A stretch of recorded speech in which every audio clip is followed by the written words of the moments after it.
has been the best game that we've seen at the U21 Euros so far. England versus France, rivalry versus rivalry, two of the biggest clubs nationally, two of the biggest nations in world football going at it at the U21 level at the European Championships.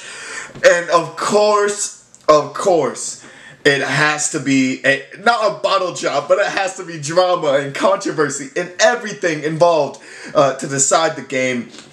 England losing to France 1-2 after what was arguably one of the most depressing own goals from one of the best right backs, I feel like, in world football right now. Aaron Wan-Bissaka scoring an own goal in the 95th of 96 minutes of extra time.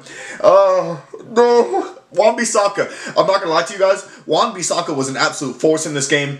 But France were just dominant. Let's keep it real. Let's be as real as possible here. France could have won this game by a lot more. They missed a penalty in both halves. Moussa Dembele missing a penalty, which was bizarre. And then Houssem Aouar also missing a penalty off of a dumb foul from Choudrey, who got himself a red card for it. And I think from Choudrey's red card on, it was just miserable. It was just a miserable game for England. I mean, the substitutions as well weren't the smartest, in my opinion. I mean, a red card is understandable when you have a 1-0 lead with about 20 minutes remaining. Why would you bring on two strikers to sub on for Sessegnon and Solanke? It just... You sub out 3 attackers, which makes sense, especially with the way that the 4-3 was working. Foden was playing very, very good. You brought in Mason Mount to solidify the midfield, but it just didn't make sense to bring on both Tammy Abraham and Dominic Calvert-Lewin. It blew my mind. Like, bring on another defender. Bring on another one. Like, England almost held on. They almost held on. It just was not meant. It was not meant to be. I mean, 2 penalties missed, which one you could give Henderson a very, very good save on, and then the other one striking the post. I believe this one that struck the post was Aouar's in the second half.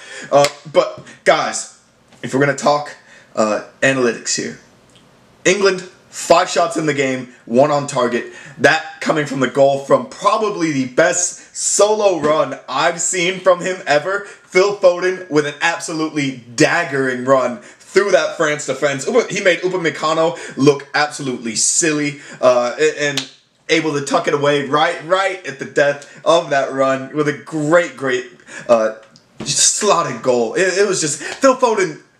Why is he not, getting this ball more? Why is he not getting himself more involved in play? He looked absolutely terrific. I feel like if him and Mount are able to start together in that midfield pivot, I know James Maddison was supposed to be, he did a lot in terms of incisive passing, but they just did not get time on the ball. I mean, France were able to press pretty much the entire game because they have that good of a squad.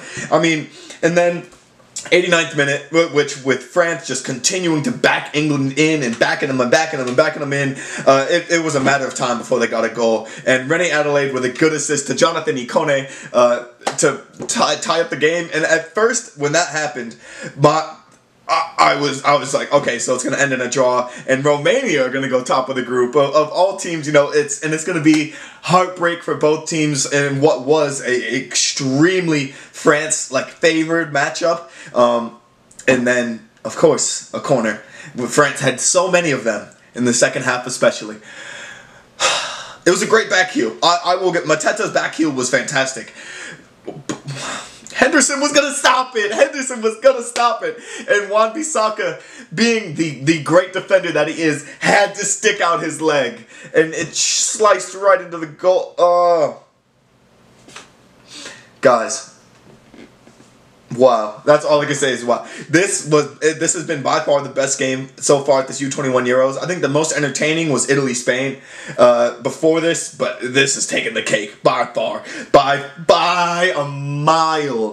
And I know obviously England fans are going to feel a bit salty about it because France catching the goal off of an own goal is so England. It's so England in the way that it works. I mean, look at the UEFA Nations League, for example, against the Netherlands. I mean, 2 mistakes gave the Netherlands their 2-goal win. And it's only right, not only right, but it's only poetic irony that England allow an own goal. After stopping 2 penalties, after stopping 7 shots on target, after stopping the multitude of possession that France had, that's the way to go out. Wan-Bissaka, I thought you were fantastic in this game. England, they didn't deserve it necessarily, in my opinion. I mean, but a 1-1 draw would have probably been the best. Phil Foden's goal was absolute class. I mean, the guy, he's gonna be a world beater. He really does look that good. He looks that good. But on that note as well, Houssem, Aouar, Moussa, Dembele, Johnathan Ikone, Colin Dagba, Jeff Rennet, Adelaide, they all looked absolutely... Upamecano, there was no getting close to Upamecano. But that is it, guys. That's my reaction to the England versus France U21 contest. England losing to France 2-1 off of an own goal from Aaron Wan-Bissaka, which will be sure to break. It breaks my heart just saying it, because Wan-Bissaka has been magnificent. But you guys need to let me know your thoughts on the game down in the comments below. Did France deserve to win by more? Was this irony in terms of what the entire game was going for England to give it up at the death? Let me know you guys' thoughts down in the comments below. Thank you so much for watching, and peace.